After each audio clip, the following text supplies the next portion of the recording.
I'm the #1 contender. I got the #1 spot. If you're not the champion of the division, you should want to fight me. Right. So anyone in the top 10 should have took that offer.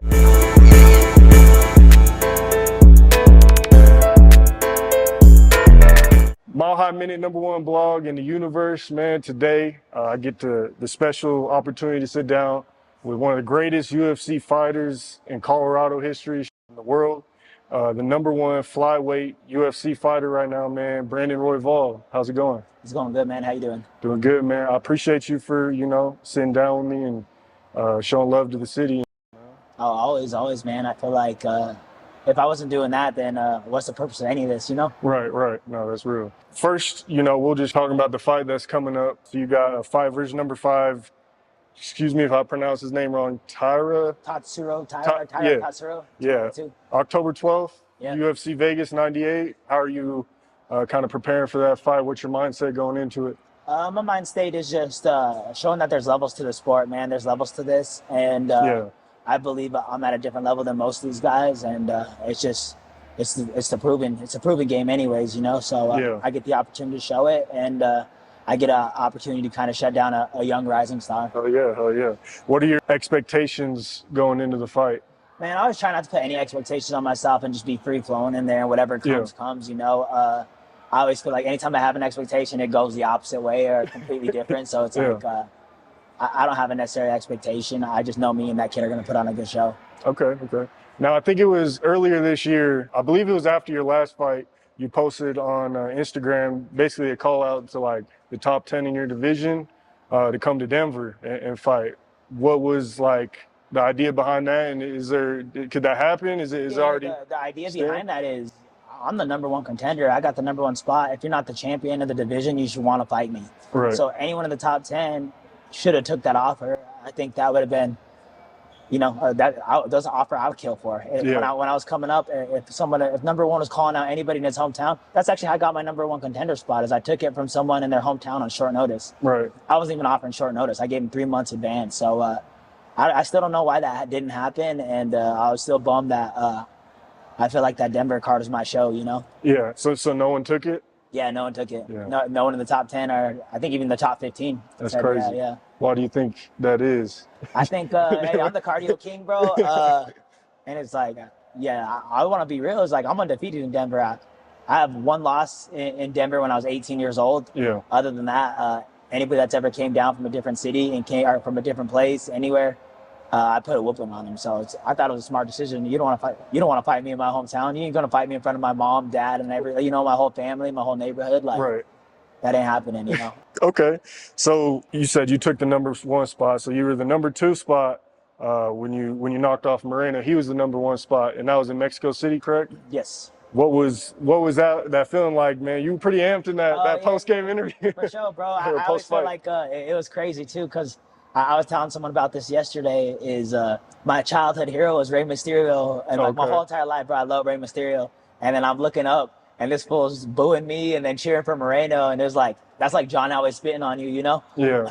So Mysterio was? Yeah, Rey Mysterio was booing me, and I was like, that was a hard pill to swallow. But other than that, man, hey, I like silence in a crowd, bro. I've never been booed before. I think I've always been the crowd favorite out of everybody. So in a situation where I wasn't, it's just like there's no expectation. Everybody wants me to lose, and I came down here to ruin everybody's night, Right, yeah. Do you expect now that you're the #1, you got that #1 spot, like you'll face more criticism and face more of like people booing and stuff, they want you to lose? It just depends on where I'm fighting at. If I'm fighting someone in their country, like for sure. But as far as like fan favorites go, or like someone that brings a fight, what's there to boo? I walk forward and I go bring a fight to every single person that's in front of me. I keep it respectful for the most part. If it gets disrespectful, I'm good there too. So as far as like just general hate, is just like you could hate it, but at the same time, it's like I do exactly what you guys want to see. Yeah, exactly. As I walk forward and I bring a fight, and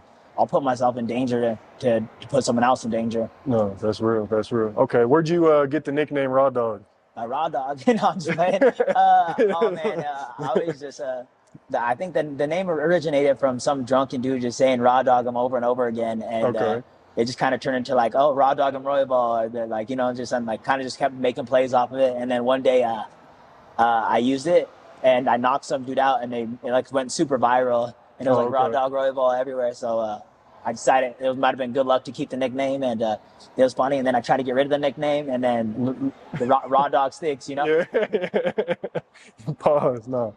Okay. What's like? Is Colorado pretty like high up in the MMA space? Because you got Rose going crazy right now with the females. You got a handful of just talented gyms, man. You got talented gyms everywhere. You got Factor X. You got Genesis. You got the next gym. I think Pound for Pound has the women's MMA bantamweight champion, and then you got Elevation who does amazing too, man. You got some top gyms. You got the Olympic Training Center. So MMA and the UFC's first show is in Colorado and Denver. So you get a pretty big like diverse, and then like the amateurs and the up and coming guys are sick with it. You think that like altitude kind of helps a lot with training and man. making it's just an athletic place, and it's like you'll go to different states and I'll watch some of the amateurs fight and like, oh, they're garbage. And then they'll come.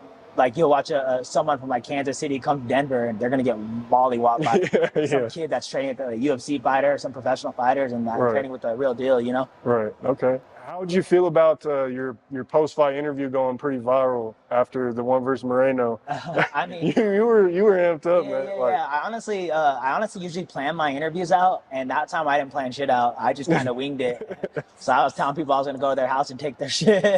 Yeah, but I mean, I don't know, man. Sometimes you just gotta wing it, you know, or like you're just speaking from the heart. And I feel like part of it's from the heart, part of it was just to create some noise. And you know, I get 20 seconds of fame after a fight, and it's like I gotta hit every note that I need to hit to get my next fight and get the next. You gotta sell yourself. You know, you gotta sell myself. Yeah, I get 20 seconds of fame, and that's really it. You know, and I've never been much of a talker, so I always try to have something planned up my sleeve, but that one was freestyling off the rip, you know? Yeah, and then so you still want a rematch with Pantoja, if I'm pronouncing his name right? Okay. Yeah, man, I want whoever has the belt, whoever has the number one, like whoever has a championship belt, man, is who I'm going for 100% of the time. Is anybody ahead of me is who I want, and then anybody who's behind me, I'm ready to knock off to get it, you know? Okay.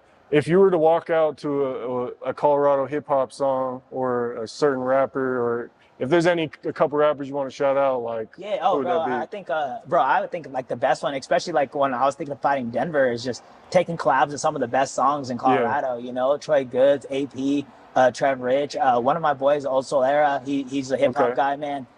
There's such good talent out here, and you know, I made homies with as much of them as possible. So there's so many good guys that Parkside, bro. Parkside, going Parkside's crazy. my boy. Parkside's my boy. I did boxing at Parkside for leading up to the Moreno fight. We never really talk about it, but leading up to the Moreno fight, I'd go to his house at 6 a.m. in the morning, and we were boxing. His dad would come down to show us some shit, but he was like a little bit of my boxing coach leading up to the Moreno fight, honestly. Hell yeah. So bro, it'd be cool to just have a hit with all of them and just give everybody a shout out, and just, you know, I want to bring up, if I'm going up, then I want to bring as many people up with me in the meanwhile. No, yeah, that's one thing I appreciate about you is like you've always supported the hip hop artists out here. You know, the scene gets overlooked, but like you being a big face out here, like I respect that you've always like supported it and stuff. And Plug is going crazy. That's dope. When I interviewed him, he was talking about how he like boxed and stuff like that too. So he was my boxing coach up into the Moreno fight. He don't talk about it because he's humble, but that's what he was doing. He was teaching me, and that's his dad. His dad was saying, he's like, bro, because it was a last minute fight. I took over. Someone got hurt, and I took that spot. But his dad was like, hey, if you fight Moreno, like, we're going to take him out. And, like, he's like, you're going to outbox him. And I was like, all right, cool. So his dad was, like, getting me hyped up to go fight Moreno. And then, like, the next week, Moreno got pulled out, and then I'll be fighting him. Yeah, no, that's dope. That's dope. Well, that's a fun fact. So what, like, initially inspired you to start training in MMA? Man, I was always, like scrappy. I feel like I was always, like, I was always hurting people, like, on accident and all that shit. Like, in school and shit? Or what? In school, but, like, I don't know, man. I was always just scrappy as shit, always fighting, and kind of just turned around to like, okay, like I was watching boxing all the time, and then MMA got popular. Then I'm learning some of that stuff, and it was like I hated kicking, I hated the grappling portion of it. And then I got choked out. I was fighting and I got choked out, and I didn't know what the fuck happened. And like I woke up and didn't know what the fuck happened, and they're explaining to me what was going on, and I was like, you could just die like that? You get put to sleep like that? Yeah. I didn't know how to tap. I didn't know any of that stuff, and all of a sudden, I was like, all right, I'm not going to fast forward through this part. I'm going to learn a couple of this thing. And I learned a couple of chokes, and I'm like, oh, shit, you could just hurt someone like that, or, like, you know, like, stop the fight quick. And I just didn't know that at the time, you know? Can you walk us through like a typical training week for you? Yeah. Today is probably my soft day. Okay. But today they throw me through the gauntlet of just like kind of just reenacting a fight without getting hurt, and like getting hit in the face is really what we're trying to do. So they had me sprinting, a minute of sprinting. As soon as I jump off the sprint, then I'm hitting mids, and then someone's trying to take me down, and then just doing something very similar to what Taira does. Taira like tries to take people's back and tries to grapple a lot. Okay. So it was just a lot of like that, of like doing that at pure exhaustion, jumping on the bike again, and then doing it, and then 5-minute round. We're gonna do that 3 times, like 3 rounds, like a full 15-minute fight. And then we're gonna ramp it up next week, and then the next week will be 5 rounds because I'm doing a 5-round fight. Okay. And then we'll just do that until the rest of the camp. But that was today. Monday, I'm all over the place. Like I'll go wrestle in the morning, I'll go do striking in the afternoon, and then I'll go do grappling at night. So it's like, I'll do at least 6 hours of training every day. Damn, 6 hours. My life, it's a full-time job. Yeah. It's a full-time job, yeah. Sometimes they're sometimes it's a lighter day. Like I'm not doing anything, I'm taking impact, but some days you just get after it, you know? Yeah, I mean, that's what it's like to be a professional athlete, man, I suppose. Yeah, I was thinking my full-time job time was over, and it's just the same shit, you know? Right. Same shit.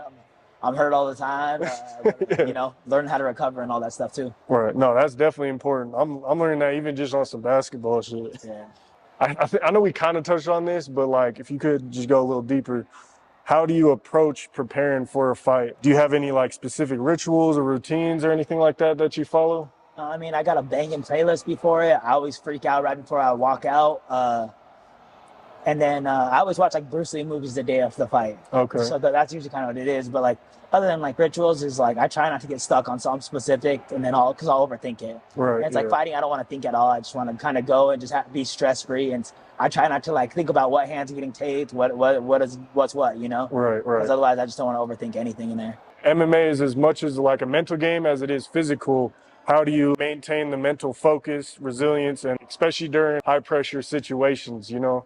Yeah, just trust the work I do, man. I feel like that's the most important part, is just trusting the ground I laid out and the ground that I'm ready to cover. And it's like walking out to the cage is one of the scariest things ever, but it makes it less scary when you know you prepared, you did everything you could to prepare for that fight. Do you still get like nervous before a fight, and then like as soon as that bell rings, you're just ready to go? How do you like that first punch? Before this basketball game, fights. Yeah, no worries.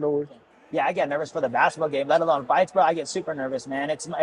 I think every time I fight, it's just a collection of my life's work, you know, it's everything I've ever put into anything, and it's like I get one opportunity to kind of go show, or 3 opportunities a year if I'm lucky. Yeah. But one opportunity will blow me back 2 years. Right. Who have been the biggest influences on your fighting career, both in terms of training and just personal motivation? I feel like as far as motivation, just like my family and the community definitely is just like a big motivation of mine. But influence, man, I always say the biggest influence is a guy named Chris Camozzi. He was one of the original people signed to the UFC in Colorado. Yeah. And I just got to brush shoulders with him constantly. And it's like, when you see someone else's dreams come true, your dreams seem way more possible, you know? Yeah. What's been the biggest challenge in your career so far, and like how did you overcome it? I'd say the biggest challenge is just believing that I could do this, you know? And it's just like, I don't think I've ever seen anybody personally go as far as I have with this, get to the #1 ranking and just be like main events consistently. Right. So it's just, then you have to have a whole different level of belief and just something you've never seen done. I always heard like the best definition of faith is something you can't see, touch, or hear. And it's like, I've never seen anybody get this far. I've never touched a bell, and I've never done that. And it's like, I just have faith every day in all this, you know? Right. Okay. What are your short-term and long-term goals in MMA? Is there any particular achievement or milestone you're aiming for? Yeah. I think my short-term and long-term goal is to win a belt. And then I guess another long-term goal is just to change the people around me, help the community around me, and help the people around me when we do all this, you know? Yeah. Okay. How do you handle like setbacks and recovery, both physically and mentally? Man, just once again, just got to keep that faith at all times, and just believe that you can do this. Okay. Believe that, belief will take you further than anything. And I feel like just believing in myself and just believing in the work I've done is really the key to all this. Okay. How do you engage with your fans, and what role do you play? What role do they play in your career? And I wouldn't say as much as fans as people that believe in me, it's just like you don't want to disappoint them or let them down ever. You know, anybody that believes in your dreams and believes in what you do is just like you want to respect that. You want to respect them. You want to respect the beliefs and thoughts that they have behind it. And it's like without that, like then I'm dishonoring my dreams and dishonoring their belief in me. You know, and I feel that every day. Just if I don't go out there and grind, then I'm disappointing the people that actually have faith in me and believe in me. Yeah. No. Okay. No, that's good. How do you see the sport evolving in the next few years? Are there any changes or trends that you're like excited about? Yeah, I think the up and coming generation is going to be amazing. I feel like they're going to be well rounded. When I was a kid, I was probably one of the only few kids that were doing MMA. Now they're all starting off doing MMA, wrestling at a young age. Everything's became way more popular. The wrestling rooms are super popular. You see girls wrestling boost up and like True. Yeah. So I'll go to like North High School. I work with a lot of kids from North High School, and they have a whole entire women's team. And it's like they go compete against other women's teams. Like when I was younger, that wasn't a thing. So are there any like specific fighters that you looked up to or that growing up or like your favorite? Yeah. I know you brought Rey Mysterio wrestle, but like I feel like in fighting there's a fighter named Nick Diaz, and I just felt like he resonated with me a lot of just like how I acted, how I thought. I was a little crazy. I think a little crazy. And then also I just had a brother that I'd be fighting with all day, every day. So it's like, I feel like just that kind of like, and then on top of that, it's like, I love the way he fights. So all those things put together kind of led to me just really, really liking him a lot. Yeah. Okay. What's one piece of advice you'd give to any aspiring fighter or anyone who's coming up from Denver or wherever that looks up to you and they want to get into space? Man, just chase your dreams wholeheartely, man. I think that's the fullest. Is just I'm not. You guys see me on the basketball court. I'm not an athlete, bro. I'm not an athlete. I've never been good at any sport. But I poured my heart into this, man. I poured my heart. I grinded for this.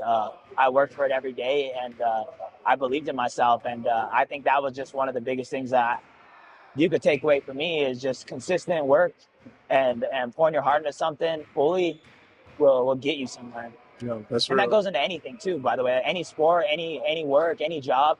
You pour your soul into it, bro, you're gonna get where you want to get. Right. No, I appreciate it. You got any final thoughts, shout outs, last minute things you want to speak on? I appreciate what you guys are doing, man. Giving sports to the community, giving notoriety to people that deserve it, man. Some of these guys are so talented, and we ain't getting no love out here. You know? Yeah. Right. No, I appreciate it. Could I get a shout out from Mile High Minute one time? Yeah. Hey, thank you, Mile High Minute, for everything you guys do.